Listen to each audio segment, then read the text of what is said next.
Bona vesprada, benvinguts al Forcat del cap de setmana. Comencem l'espai d'agricultura, pesca i alimentació amb 30 minuts d'informació agroalimentària de tot el territori valencià. Comencem parlant de la xilella fastidiosa perquè els productors afectats per aquesta malaltia estan molestos per la falta de suport de les institucions valencianes.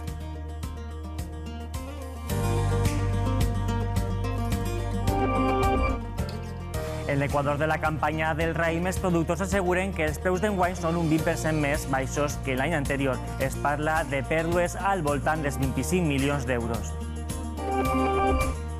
Els productors d'arròs denuncien que les polítiques restrictives de la Unió Europea per a combatre les plagues ja han provocat mermes de fins al 80% en la varietat bomba. L'atur al sector agrari del passat mes de setembre de la Comunitat Valenciana ens deixa bones dades en el nostre sector amb una caiguda de 895 persones. Este dimecres es va fer el primer tall de la magrana Mollardes. Les nostres càmeres van ser testimoni del començament de la collita. Enguany s'espera una producció de 52.000 tones. I anirem fins a la província de Castelló perquè els llauradors alerten d'una gran presència de mosquits als camps i fins i tot es parla de plaga. I cap al final del Forcat repassarem els preus dels cítrics, dels animals i del consolat de la Llotja de València i, a més, les reserves hídriques. Comencem.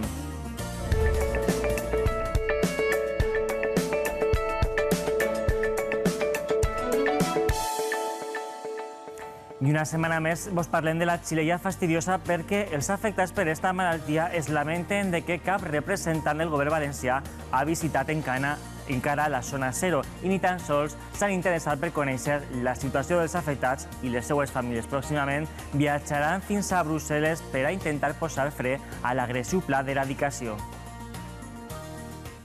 Sorpresos i decepcionats. Així estan els afectats de la xilella fastidiosa després de saber que el president de la Generalitat, Ximo Puig, no ens rebrà per a escoltar la seva situació. Que vinguen, que xafen el terreno, que parlen amb els afectats, que vegin quin és el problema, que no són 4 mataos de la zona de l'interior de secà de Alacant, que són persones que tenen problemes, que viuen de l'agricultura, que tenen hipoteques per pagar, que tenen fills que alimentar i donar educació. La Conselleria d'Agricultura preveu arrencar més de 55.000 arbres a les 185 parcel·les de la Marina i el Comtat. Un pla d'erradicació que, segons ells, no està sent efectiu perquè la bactèria està avançant i ja ha passat dels ametlers a altres espècies vegetals, com el romer. Nosaltres pensàvem que a les 5 espècies vegetals n'hi hauria un pas endavant per a la contenció, perquè ja no parlàvem només d'ametler, però ara l'excusa és que no és de metres no ni ja un altre cultiu productiu, podem dir, no va contemplar-se ningun altre canvi. Davant la negativa del govern valencià a canviar les polítiques d'erradicació, l'Associació d'Afectats per la Xilella té previst anar pròximament a reunir-se a Brussel·les amb els responsables de sanitat vegetal a la Comissió Europea. Quan en una zona es pot demostrar que ja fa temps que està instal·lada la bactèria, es pot passar el pla de contenció. N'hi haurà que demanar-lo. Els llauradors el demanen a les autoritats que correspon.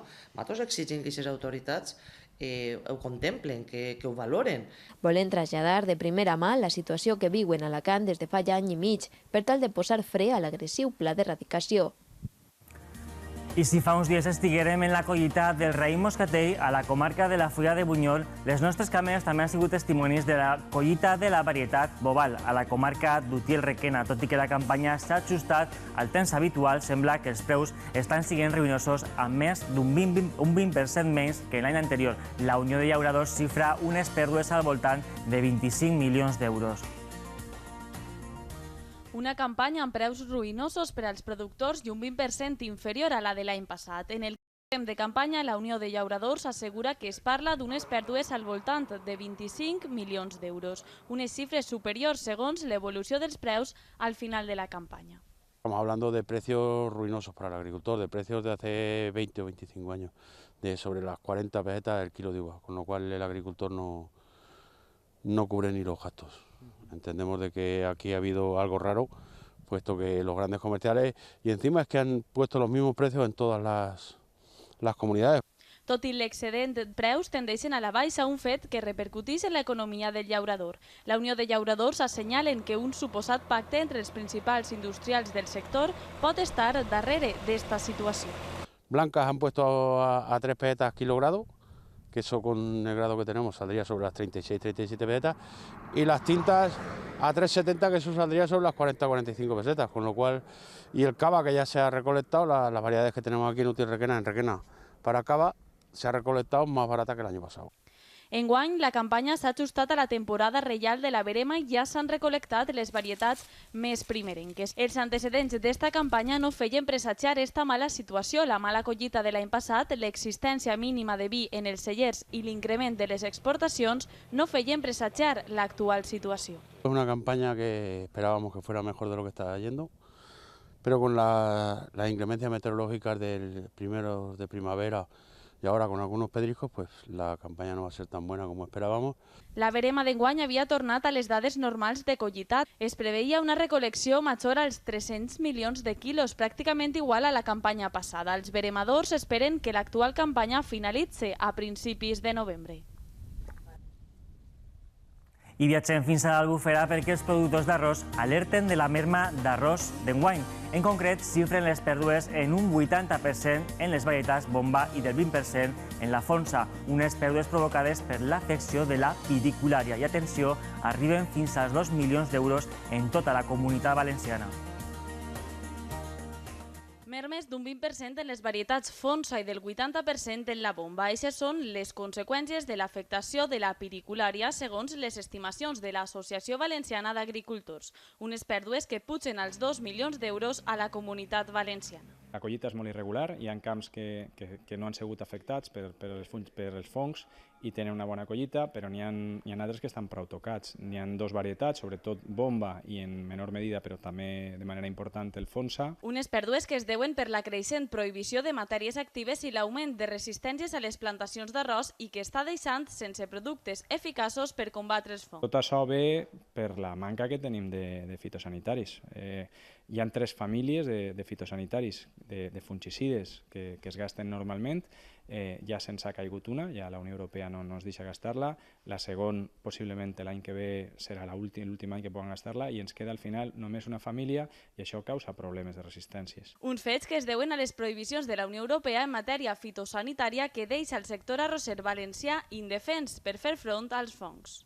De les 3 famílies de productes disponibles, els triazols estan prohibits des de fa 2 anys, mentre que proclorat es prohibirà el proper any, quedant sols l'estrovirulina, que no actua contra l'afecció de la pidiculària. El ciclazol es gasta en tot el món. És la substància fonamental per a combatir els fongs. S'ha estat gastant en Espanya uns 40 anys sense ningú cas detectat de que s'ha causat ningun problema sanitari, de salut, en medi ambient, en absolut.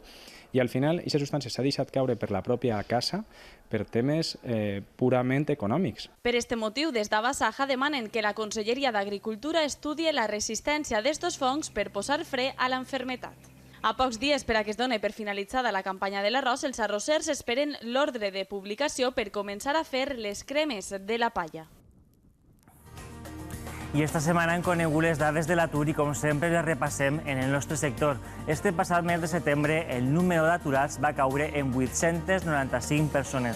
Amb esta variació, el nombre de persones sense feina en tot el sector de l'agricultura puja a 12.846. I Alacant tanca una bona campanya citrícola gràcies a la llima, que ha augmentat la seva producció en un 30%. Per a l'agricultor, esta ha sigut la millor collita dels últims anys en quant a rentabilitat, perquè el fort increment de quilos ha estat acompanyat de preus estables. Ha sigut el producte més agraït de l'any per als agricultors alacantins. La llima ha augmentat la seva producció en un 30%, arreplegant-se quasi 120.000 tones de la varietat Berna i 800.000 de llima fina. Un fort increment de quilos que ve acompanyat de l'estabilitat de preus. La taronja sempre ha tingut més preus, però el llimó ha sigut més rentable per preus i quilos. El preu s'ha pogut mantindre menys que l'any anterior. Este últim any, esta collita que han passat, s'ha pagat 75-80 cèntims. Els productors de llima estan satisfets. no tant els de la taronja i clementina, que continuen tenint baixa rentabilitat. Guany esperem que vagi per lo menos igual, però pareix que els primerenques no pinten molt bé. Pareix que estan un poc més barates que l'any passat, però bueno. Com hi ha molts quilos, sempre te queda un sueldo. No un sueldo d'aixos que cobren per ell, però potser 700 o 800 euros al mes sí que te queden. I per lo menos ja vas fent alguna cosa. La falta d'aigua va afectar a les fases de floració i es va perdre un 20% dels cítrics a inicis d'any. L'arbre se li nota molt, se feu groc, se feu pàl·lid, no tenia salut i gràcies a les pluges que van haver vingueren a haver d'estres bases i entonces va ser això com una medicina que li donen al malalt morint-se i ressuscita. Tot i això, les últimes pluges i els regs d'urgència faran que la fruita augmente de calibre de cara a octubre. Eixa ja val, però d'aquí a febrer que se cullen, eixa augmenta encara, eixa se clava de 65 a 70. Però totes aquestes ja no s'alcança i hay que tirar-les a terra perquè això després no és vendible. Espanya és el segon productor de llima a nivell mundial. Alacant i Múrcia són els principals exportadors i el Baix Segura és on es concentra la major producció de llima de la comunitat, amb més de 10.000 hectàrees plantades. I les nostres cames han sigut testimoni del primer tall de la magrana Mollar d'Elx, una de les fruites que compta amb denominació d'origen. D'enguany s'espera una bona collita, amb 52.000 tones, un 5% més que l'any passat. El 75% de la producció nacional de magrana es produeix en el Baix Vinalopó i en el Baix Segura. Torna a ser un bon any per a la magrana Mollar. S'espera una collita de 52.000 tones, un 5% més que l'any anterior. El año anterior se cosecharon 50 millones de kilos. Creo que este año lleguemos a los 52, 53 millones de kilos perfectamente. Como de hecho, la calidad se prevé mejor que la campaña pasada. Las lluvias primeras nos han hecho mucho beneficio. Ha faltado quizás un poquito más de lluvia al final del crecimiento y de la maduración de la granada. Quizás se quede un poquito corta de calibre, pero la calidad va a ser muy superior al año pasado. El Baix Vinalopó i Baix Segura són els principals productors. De fet, el Camp d'Elx concentra més del 75% de la producció nacional de magrana i cultiva i comercialitza en exclusivitat la varietat Mollar, una varietat molt cotitzada als mercats exteriors, que consumeixen el 60% de la collita. Hay países como Francia, Italia, Inglaterra, Alemania, que son grandes consumidores de la granada nuestra, de la Mollar, y a cada día que pasa o a cada año que pasa estamos abriendo nuevos mercados en los países árabes, en los asiáticos, en Canadá.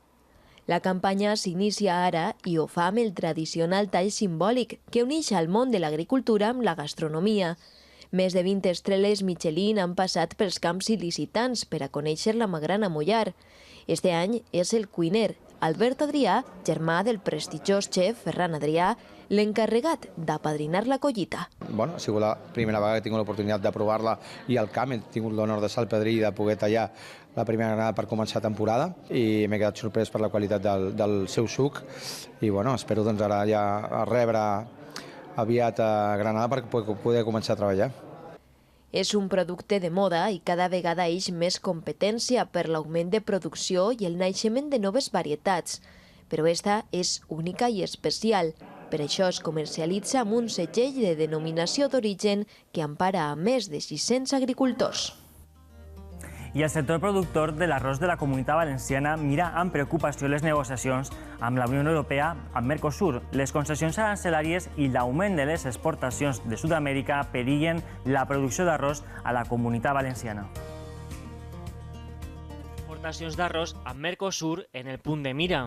És el que denuncia la Unió de Llauradors després que la Unió Europea hagi reconegut concessions en el sector de l'arròs en plenes negociacions. L'exportació d'arròs posa de manifest que per a Mercosur és una de les prioritats cap a Europa, un fet que es suma a les que fan altres països productors d'Àsia, inundant els mercats europeus i posant en perill la producció d'arròs de la Comunitat Valenciana. Aquestes negociacions suposarien un cop dur per als productors europeus, principalment per als valencians. Molt d'este arròs produït a la Comunitat Valenciana és del tipus redó, el mateix que es produeix a la nostra comunitat. La Unió Europea assegura que aquestes importacions d'arròs són necessàries perquè la producció europea no cobreix la meitat del consum a tota la zona euro. El grup de països de Mercosur, el principal exportador d'arròs és Uruguai. En 2015-2016 va exportar a la Unió Europea prop de 35.500 tones. En el cas de confirmar-se aquestes negociacions es podria arribar a l'eliminació de tots els arancels que s'apliquen a molts productes, entre ells l'arròs. I viatgem fins a la província de Castelló perquè hi ha malestar en el camp per la proliferació de mosquits tigres en la comarca de la Plana Baixa. Les últimes pluges i la calor d'estos passats dies han fet repuntar l'augment de mosquits, entorpint les tasques al camp. De moment, les poblacions més afectades són Moncofa, Nules, Borriana i Vila-real. Mosquits com estos que veuen estan invadint els camps de la Plana Baixa. Des de la Unió de Llauradors alerten de la proliferació de mosquits tigres, dificultant les activitats agrícoles en algunes localitats de la Plana Baixa. Hi ha zones de la Plana Baixa, com poden ser el terme de Moncofa, el terme de Nules, el terme de Borriana, sobretot les zones baixes, que els productors, els llauradors, inclús els està impedint fer les seues tasques del dia a dia. Les nombroses queixes per la forta presència de mosquits al sud de la província de Castelló estan entorpint les tasques agrícoles. Per això, des de la Unió de Llauradors, demanen mesures urgents a les autoritats per ficar fre a les picades contínues i molestes entorpint els treballs al camp. Es parla de plaga clarament. N'hi ha una quantitat enorme de mosquits fins al punt de que ens està impedint realitzar les nostres llavors en el camp perquè te toca fugir. Les últimes pluges caigudes el passat setembre i els dies de la calor posterior s'ha provocat l'aparició de mosquits i fins i tot es parla de plaga. Les últimes pluges i l'augment repentí de les temperatures ha fet que la plaga repunte i ha repuntat d'una forma exagerada. Les zones més baixes i properes a les zones de marxals han fet proliferar aquest augment de mosquits. Una situació que suma a altres plagues com la dels conills, els porcs senglars o fins i tot de puces i caparres d'esta passada primavera al nord de la província de Castelló. Denunciem que les administracions deuen de tornar a tratar la plaga perquè està sent totalment insostenible en el camp. Des de la Unió de Llauradors demanen que es duguen a terme actuacions en les zones rurals i no queden adscrites a les zones urbanes dels pobles de la Plana Baixa. I avui vos oferim en exclusiva un documental sobre la preocupació de la xilella fastidiosa. En ell escoltarem les queixes dels llauradors afectats per esta bactèria que han vist com les seues explotacions afectades han sigut arrencades dels plans de contingència.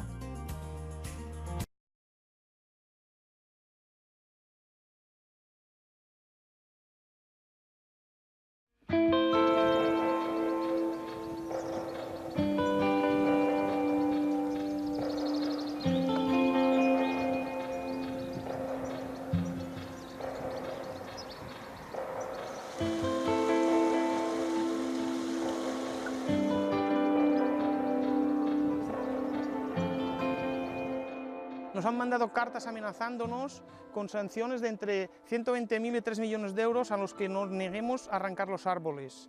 Nos han dicho que quien no firme estas cartas no tendrá derecho a indemnización y nosotros lo único que pretendemos es defender lo nuestro y la Consellería la tenemos totalmente en contra y nos trata como a perros.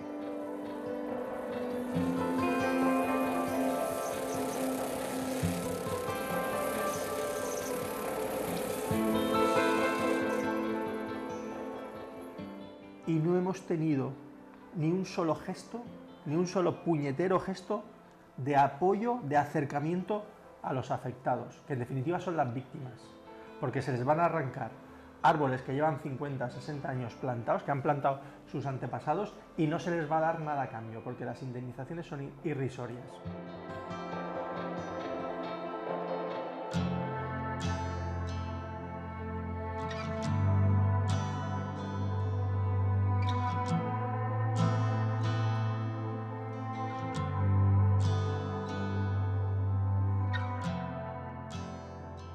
La xilella fastidiosa es una enfermedad de cuarentena, que es una bacteria que lo que hace es taponar, para entenderlo rápidamente, lo que serían las venas de los árboles y conforme va taponando poco a poco, al final los acaba matando. Solo se transmite por un insecto vector al estilo del mosquito de la malaria y en este caso la Consellería, bueno, las autoridades, no solo la Consellería, pero principalmente la Consellería, están haciendo muy poco para atacar a este vector. Claro, si arrancan muchos árboles, pero siguen sin atacar al vector, los que queden se siguen infectando. Pero es que es más, la bacteria, la Chileia, puede afectar a 300 especies hospedantes, no solo almendros, olivos, cerezos, aguacate y plantas forestales, la inmensa mayoría. Por la orografía del terreno, hay parcelas que son prácticamente imposibles de erradicar y lo que está haciendo la Consellería hasta el momento es erradicar las parcelas con buen acceso y dejarse las que tienen mal acceso. Y claro, esto no es un protocolo de erradicación bien hecho. Además, cuando arrancan, también dejan las raíces dentro y en las zonas donde hay márgenes no arrancan ni tan siquiera la raíz y en un tiempo vuelven a brotar los árboles. Entonces esto, en vez de un protocolo de erradicación, es un cachondeo.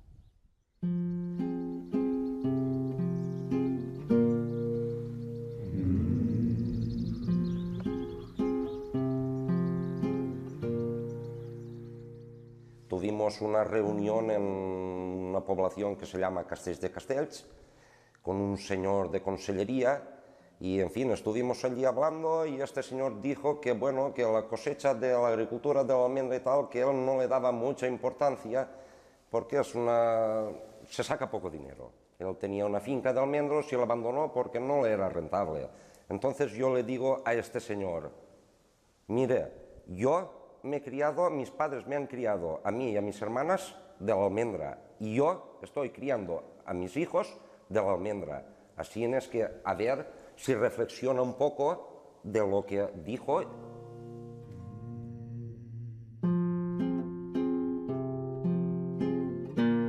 Desforestan todas las parcelas. En 5 años no se puede plantar ni un árbol. Mientras tanto, estas familias, como yo, por ejemplo, que soy afectado, ¿de qué vamos a vivir? Si en 5 años no podemos plantar. Yo tengo 50 años. En 5 años no podemos plantar. Voy a plantar a los 55. 10 años para empezar la producción, si la climatología nos acompaña. Ya estoy con 65 años. ¿Quién nos va a dar de comer? A todas las familias afectadas.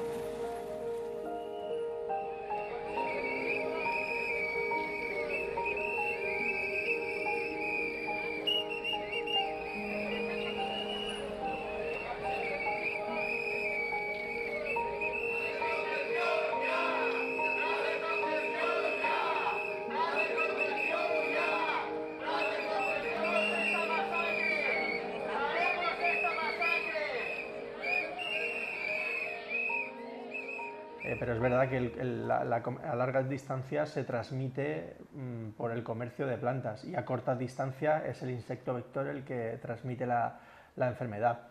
Pero no se trata de buscar culpables.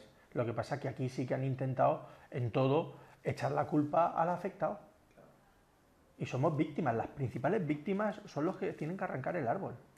Es que eso es lo que no se dan cuenta. Y si yo fuera político, lo primero que haría es irme a hablar con los afectados y tratar de buscar y de escucharlos, porque escuchando al agricultor y escuchando al afectado vas a encontrar una solución equilibrada a tu problema.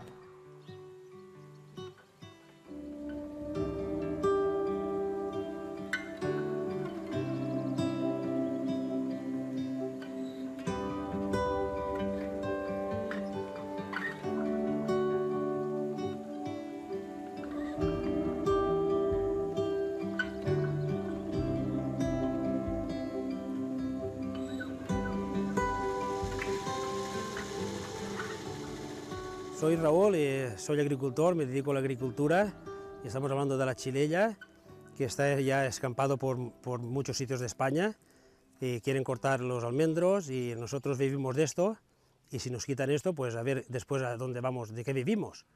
y esto es entre políticos y Traxa, que son unos sinvergüenzas todos, ¿me entiendes? Que no tienen vergüenza de lo que están haciendo, porque hay otras maneras de hacer las cosas, no de triturar los árboles. Pueden hacer un plan de contención o mirar otras normas para que no se acaben con los almendros de aquí de la provincia de Alicante, por lo menos, ¿me entiendes? Y a ver, que hagan algo, pero que no lo trituren todo, porque yo, por ejemplo, que vivo de la tierra, después ¿qué hago? ¿De qué como yo y de qué vivo yo? ¿Me entiendes? Y esta es que es así, no hay otra manera. Que vienen otras medidas porque esto no es correcto, ¿me entiendes?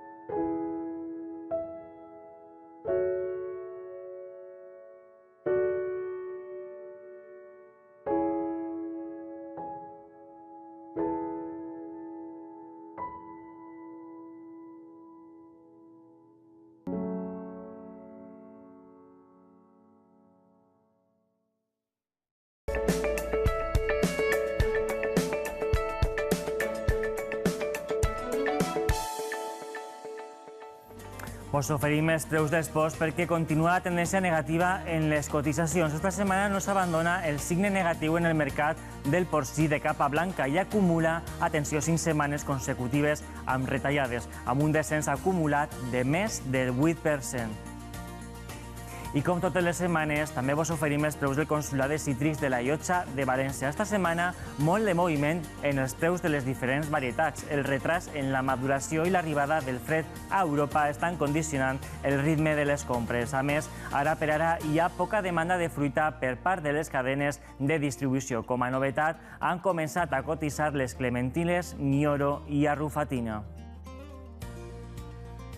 I també vos oferim l'estat de les reserves hídriques del nostre territori. Tendència diferent a la de la setmana passada amb baixades en les nostres conques, unes baixades marcades per la mancança de pluges en les nostres terres. La del Xúquer cau un 0,1 i situa en el 28%. La del Segura també cau un 0,8 i queda en el 21,8. La reserva hídrica a tot el país supera el 53%, amb una caiguda de l'1,4%.